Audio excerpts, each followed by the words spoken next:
Kwa hiyo utumishi wetu uendelee kuwa utumishi wa amani.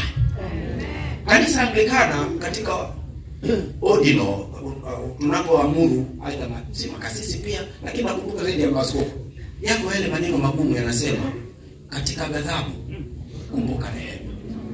Katika ghadhabu kumbuka rehema. Katika maisha yetu tukumbuke rehema. Hawa tunaofanya nao kazi ni binadamu tu. They are liable to make mistakes. Tuwakemee kwa sababu ndio kazi yenu, ndio kazi yetu. Hata sisi tumekemea. Mimi nimekemea hao watoto kwenye diocese. Kuna siku mmoja akanizabika barua akaandika kwa wino mwekundu.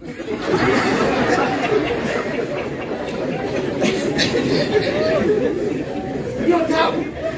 Lakini pamoja na hayo bado leo hii ni rafiki yangu tu, Bwana Yesu asifiwe. Tena mtu mwema, nikimtazama tu nasema askofu wewe najua unataka mchuzi tu, chukua nenda zako. Tunapatana tu, Bwana Yesu asifiwe. Ninachosema jua lisichwe kabla uchungu hujatoka. Kwa Injili ya Yohana nadhani sura ile ya 6 mstari wa 37 pale anasema wote ni kwa Baba watakuja kwangu, na wale yote je kwangu sitamtupa nje kama mama wetu. Sitamtupa nje kama. Kwa kuwa mimi sikushuka kutoka mbinguni ili niyafanye mapenzi yangu, bali mapenzi yake alinipeleka. Na mapenzi yake alinipeleka ni haya, ya kwamba katika wote alionipa nisimpoteze hata mmoja, bali nifufue siku ya mwisho.